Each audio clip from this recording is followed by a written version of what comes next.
Un gusto saludarlos. Espero se encuentren bien. Para mí es un gran placer participar Buenos en días, mi este... doctor. Hola, Rolando, mucho gusto. Para mí es un gran placer participar en este encuentro con ustedes el día de hoy. Estamos viendo la cátedra de Derecho Procesal Penal y el día de hoy vamos a entrar a tratar un tema vinculado a la fase del juicio oral y público. La fase o etapa de juicio oral y público. Y sobre eso debo señalar primeramente que cuando nosotros hablamos de proceso penal, y ya lo vimos en el primer encuentro, obligatoriamente tenemos que señalar que tenemos 5 principios rectores.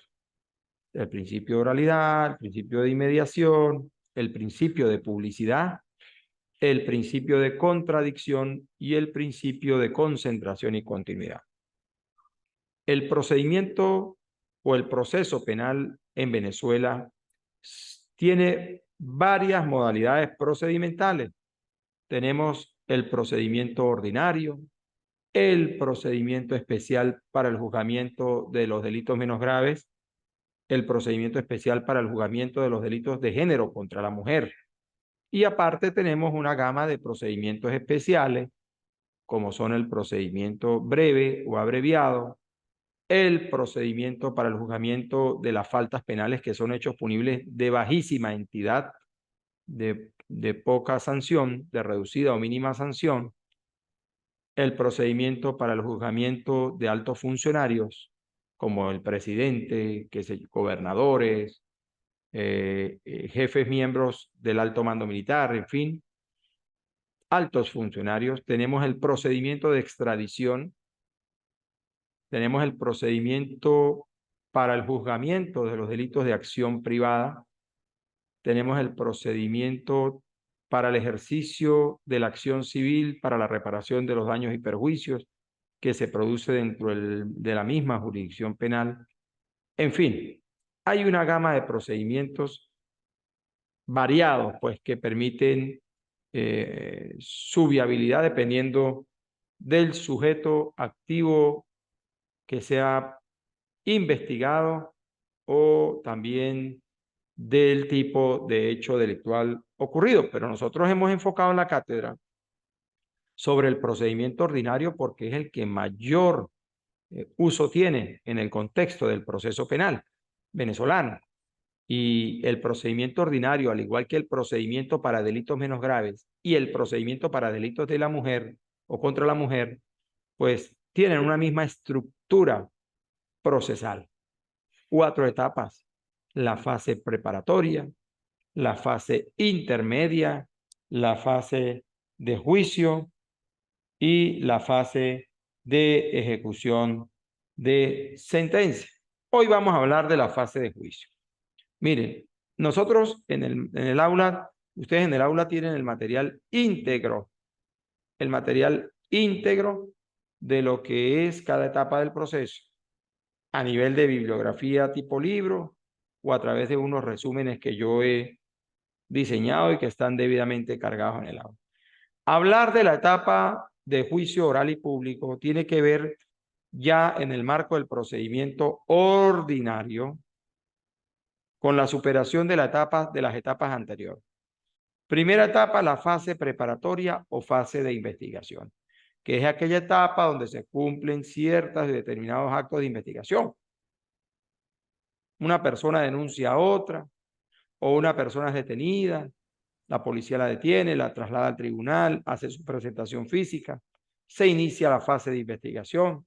En esa fase de investigación, que también llamamos aquí fase preparatoria, se ubican fuentes de prueba, entiéndase, se hacen inspecciones de lugares, se reciben entrevistas a personas, se recupera el bien despojado a la víctima, se captan o se retienen videos que registran el hecho, en fin. Todos esos actos de investigación y fuentes de prueba que se recogen en esa etapa de investigación es lo que permite que en ese contexto la Fiscalía decida presentar una acusación penal.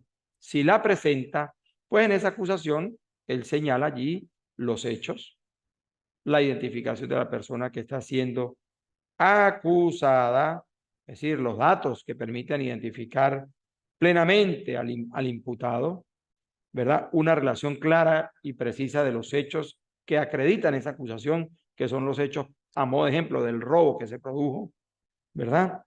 Aparte de todo, los fundamentos de la acusación, entiéndase, todas las actuaciones que se practicaron, las diligencias de investigación van allí señaladas en la acusación, el delito que se le atribuye a la persona, si fue hurto, si fue robo, si fue lesiones, en fin.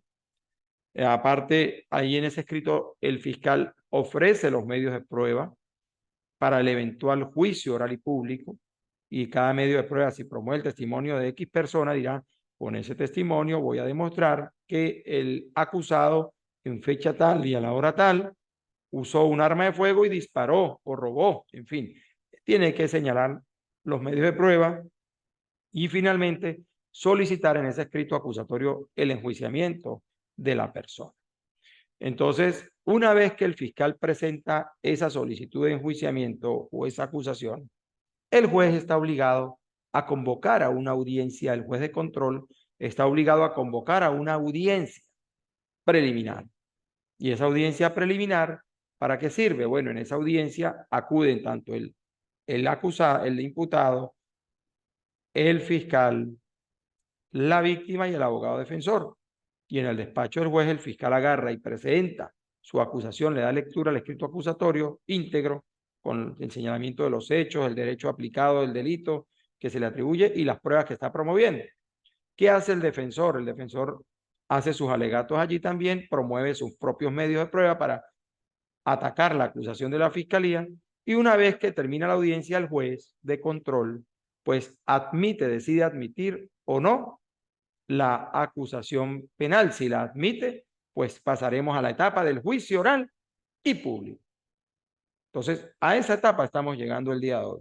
Una vez que el juez de control decide abrir el juicio conforme lo disponen los artículos 313 y 314 del Código Orgánico Procesal Penal, pues se abre el juicio, se abre al público interesado la información de los hechos que conforman la causa. Es decir, entramos a la etapa de juicio oral y público. ¿Y qué es la fase de juicio? Es la etapa de juzgamiento, que corresponde única y exclusivamente a los tribunales de primera instancia en funciones de juicio oral y público. ¿Y se integra por quién? Solo por un juez profesional. ¿El juez qué hace? El juez dirige el debate, ordena la práctica de las pruebas en el desarrollo del juicio. Cuando digo de práctica de las pruebas es que va llamando a cada testigo, le toma el juramento y lo va declarando, lo somete al interrogatorio de las partes, es decir, del fiscal y del defensor, ¿verdad? El juez modera la discusión en el desarrollo del juicio, si hay desorden, si hay gritos, si hay ofensas, el juez siempre va a buscar resolver, intervenir para que las partes se calmen y mantengan la armonía en sus actuaciones, el respeto a la magistratura y procurará siempre evitar que los alegatos se trasladen a escenarios inaceptables, como la ofensa. Entonces, cuando el juez de control decide admitir la acusación, pues obviamente él está obligado a fijar una audiencia. El juez de juicio fija una audiencia oral y pública. Y esa audiencia tiene su régimen de fijación en el artículo 325 del Código Orgánico Procesal Penal. Allí dice que no podrá ser, que deberá tener lugar no antes de 5 días ni después de 10 días hábiles. Después de que el juez recibe la acusación, deberá no antes de 5 días ni después de 10, ¿verdad? Hábiles, entiéndase, hábiles son de lunes a viernes y que haya despacho. Y allí, a partir de allí, pues él ordena la citación de los que deban concurrir al juicio. Entonces, ese tema es importante. Allí se celebra la audiencia de carácter público. El principio de publicidad es un principio fundamental en la etapa de juicio.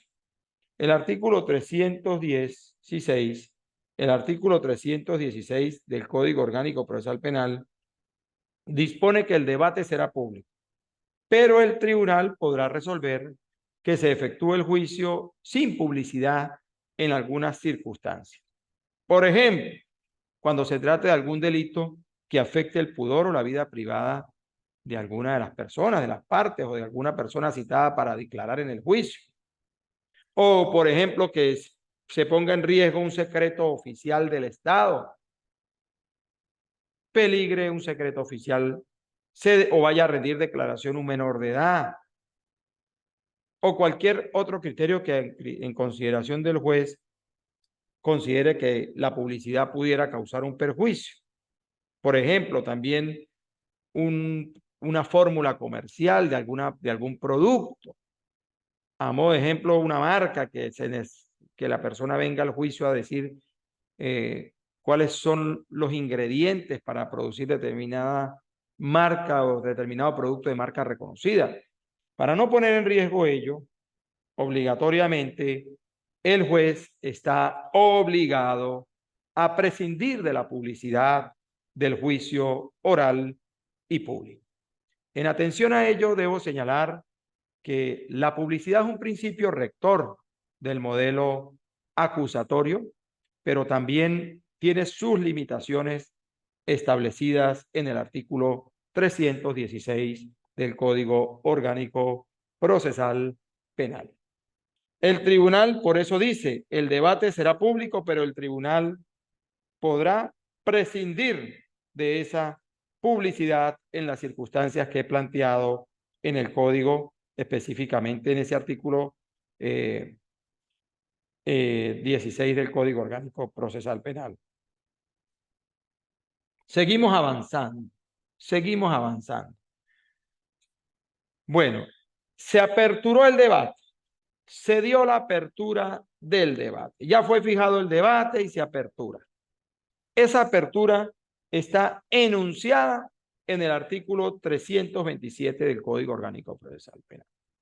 En el día y hora fijados, el juez se constituirá en el lugar señalado para la iniciación o celebración de la audiencia. Entonces, ¿qué hace el juez allí? Está el juez en su sala de audiencia. Él verifica la presencia de las partes o de los expertos o intérpretes o testigos que deban intervenir en ese juicio ese día.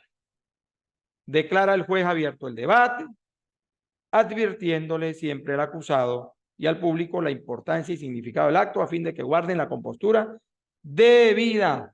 Es importante eso. Luego de ello, después de la apertura del debate, inmediatamente, pues, las partes proceden a hacer sus alegatos de apertura. En todo caso, pues, la Fiscalía va a presentar oralmente su acusación penal.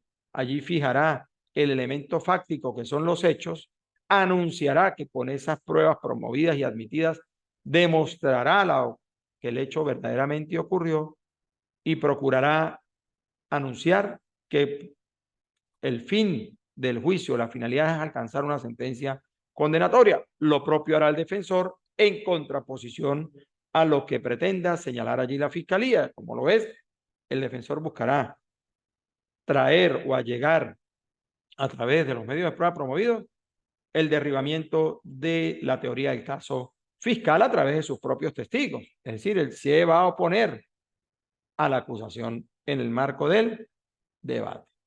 Entonces, abierto el debate, pues el fiscal y el defensor presentarán sus alegatos. El fundamento está en el artículo 327 del Código Orgánico Procesal Penal. Una vez que las partes han hecho sus alegatos de apertura, el juez va a tratar, se va a dirigir al imputado o al acusado.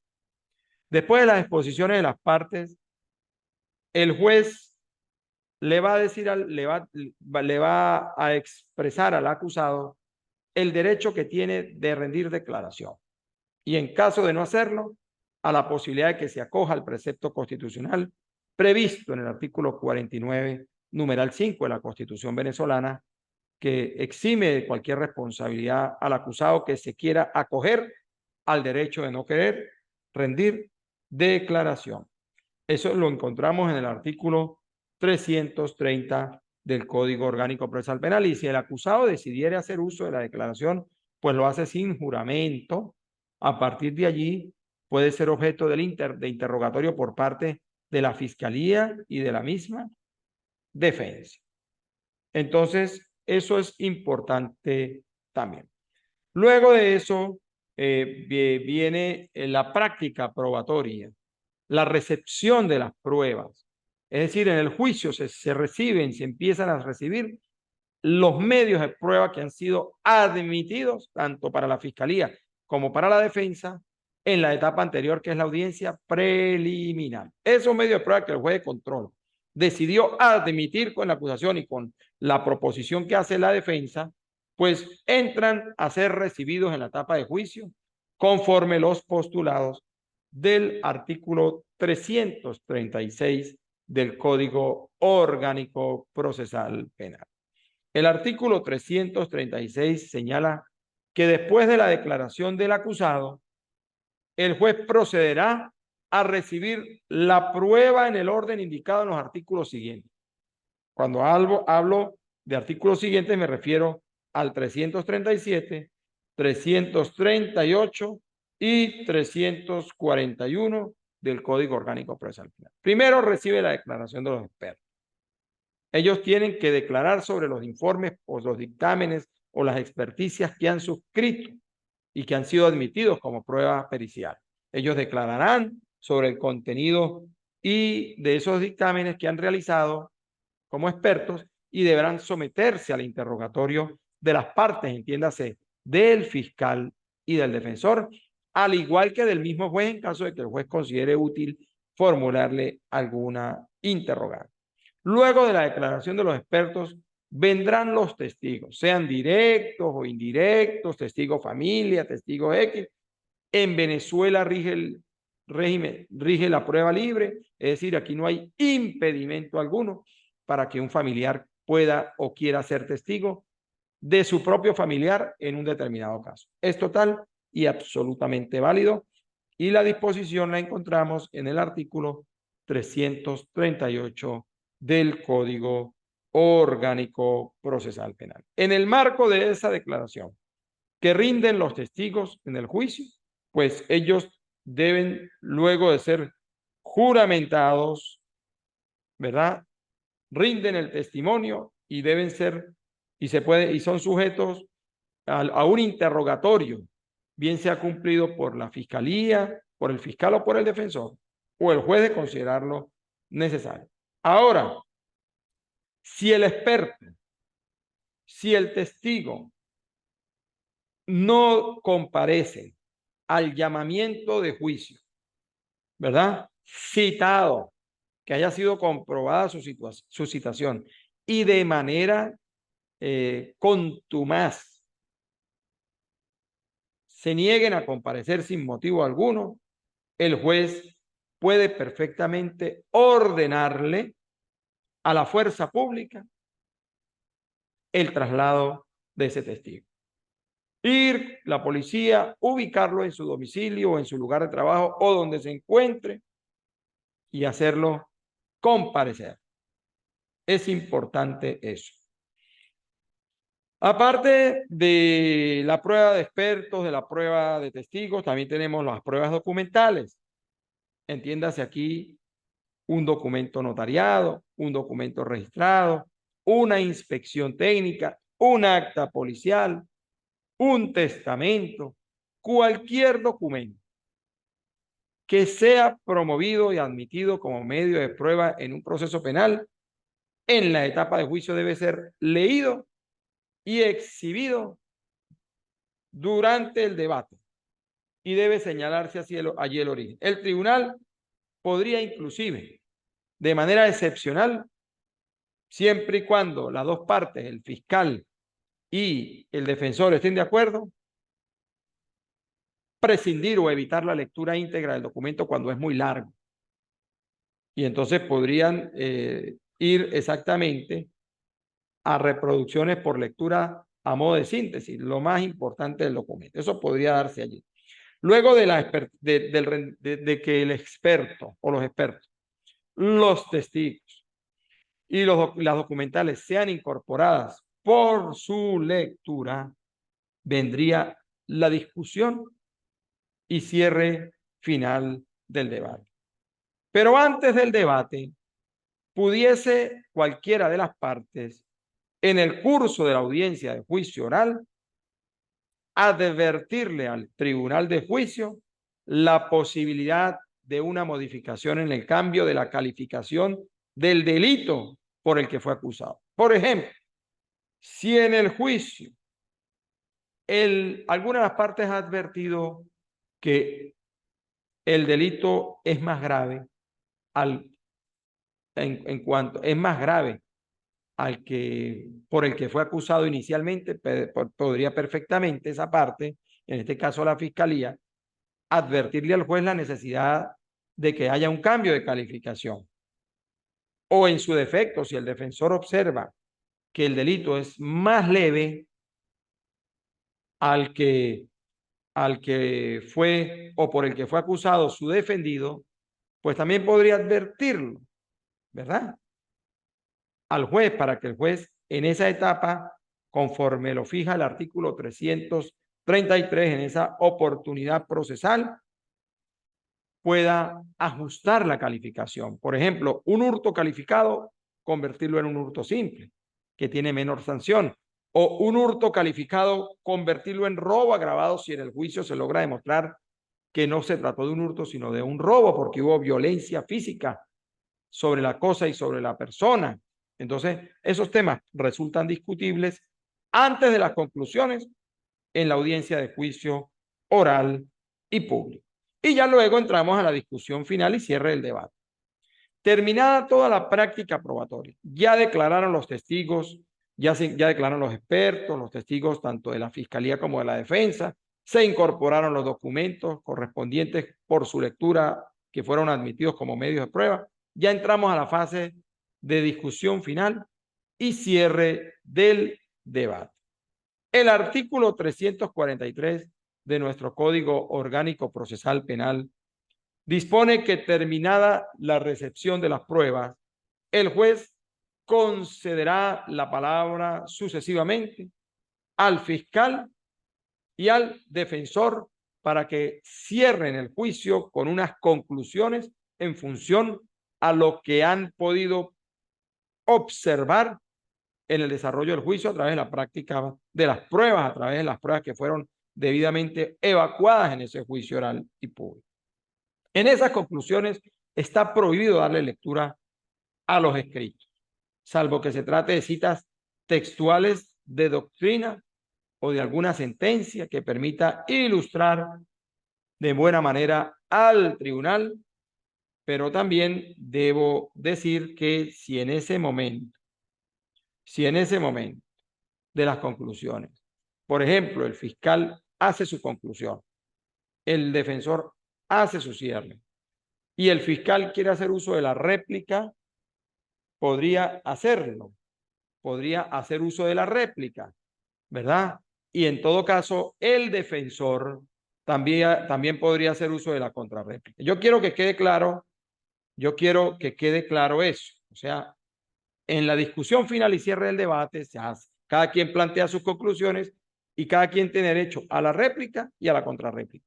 Si el fiscal hace su conclusión y el defensor formula las de él y el fiscal decide ejercer la réplica sobre la base de las conclusiones de la defensa, bueno, al defensor también le nace el derecho de hacer la réplica, la contrarréplica sobre la réplica del fiscal, pero la réplica y la contrarréplica tiene que ir ceñida única y exclusivamente sobre el punto vinculado a la réplica.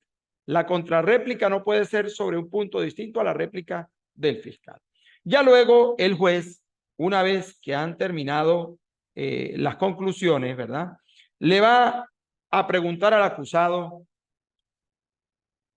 o a su defensor si tiene algo más que manifestar. Y dependiendo de lo que diga o no diga, bueno, el juez a continuación declarará cerrado el debate. Y una vez que se cierra el debate, pues viene la etapa de la sentencia. El juez se retira de la sala a su despacho para en la intimidad poder evaluar cada medio de prueba de manera individual y conjunta a fin de precisar en todo caso eh, el valor que le atribuye a cada una de estas para poder fundamentar una decisión acreditada en una valoración racional de la prueba. Y la valoración que hace el juez en el marco del proceso penal, valoración de la prueba que es única y exclusivamente competencia del tribunal de juicio, debe hacerlo con base a las reglas de la lógica, los conocimientos científicos y las máximas experiencias, así fijado en el método de la sana crítica previsto en el artículo 22 del Código Orgánico Procesal Penal. El método de la sana crítica es el mismo método que rige en el modelo acusatorio ecuatoriano y los principios rectores resultan similares. También la etapa de juicio resulta similar al ecuatoriano. Allá se produce el principio de publicidad, es decir, que el juicio es oral y público, se produce la oralidad, a la luz de la oralidad, y también a la luz de la contradicción porque cada parte fija su postura, cada parte fija su postura en el desarrollo del debate oral y público. El fiscal acusa, el defensor, pues fija sus alegatos de defensa. El fiscal interroga a un testigo, el defensor contrainterroga al testigo de la fiscalía. He allí el ejercicio de la contradicción, del principio de contradicción, la dialéctica en el contexto del proceso penal. Y debe haber, obviamente, congruencia entre sentencia y acusación. Es decir, si el fiscal acusó por hurto y el juez va a condenar o absolver por hurto, el juez jamás podría condenar por un delito distinto si no advirtieron un cambio en la calificación jurídica en el desarrollo del juicio. Y cuando hablo de congruencia entre sentencia y acusación, pues el artículo 345 del Código Orgánico Procesal Penal dice que la sentencia de condena no puede sobrepasar el hecho y las circunstancias descritos en la acusación y en el auto de apertura a juicio o en su caso en la ampliación de la acusación con motivo de algún cambio de calificación. Entonces, en la sentencia condenatoria, el tribunal puede dar al hecho una calificación obviamente jurídica distinta a la de la acusación y a la del auto de apertura a juicio en la ampliación de la acusación, siempre que se dé una ampliación en la acusación con motivo de algún cambio de calificación. Pero debe haber correspondencia entre lo alegado, lo probado y lo probado a los efectos de que el juez pueda dictar su sentencia condenatoria. Y los requisitos de la sentencia, pues, están en el artículo 346. Debe señalar el tribunal que la dicta, la fecha y la fecha en que se dicta, el nombre y apellido del acusado y de demás datos del acusado que sirvan para fijar o para precisar su identidad personal, la relación de los hechos y circunstancias que hayan sido objeto del juicio, es decir, toda la parte motiva de la decisión, ¿verdad? Toda la parte motiva de la decisión. La determinación precisa y circunstanciada de los hechos que hayan resultado acreditados en el desarrollo del juicio. Los fundamentos de hecho y de derecho y la decisión final de si sobresee la causa, si absuelve de cargos al acusado o por el contrario lo condena, especificándose en este caso de manera clara si la persona es condenada de las sanciones que se impongan y la firma del juez y del secretario. Ese es el trámite del juicio oral y público. Después del juicio que viene, si la persona no está de acuerdo con la sentencia condenatoria o absolutoria, pues a las partes les asiste el derecho de ejercer el recurso de apelación contra sentencia dictada en juicio oral y ese recurso es conocido por la instancia superior, que es la Corte de Apelaciones, que existe en cada circuito penal, dependiendo del lugar de donde se desarrolla el juicio. Bueno, por el día de hoy he querido tratar este tema. Revisen el material del aula. En el material del aula podrán encontrar lo suficiente para cumplir con cada actividad asignada. Vayamos avanzando. Estamos en la proximidad del cierre de la cátedra. Entonces, vayamos cumpliendo con las actividades. La evaluación, la primera actividad fue la de la evaluación. Yo aperturé el lapso para que entraran a presentar el examen. Lo aperturé en par de ocasiones. Entiendo que han presentado la evaluación. Y si hay alguna persona que no haya podido hacerla, anúnciemelo hoy, por favor, para yo poder proceder a hacerlo. La idea es que cumplan con las 4 actividades fijadas en el aula virtual. No sé si hay alguna pregunta. El encuentro está por interrumpirse por el tiempo que nos genera el Zoom. A su orden.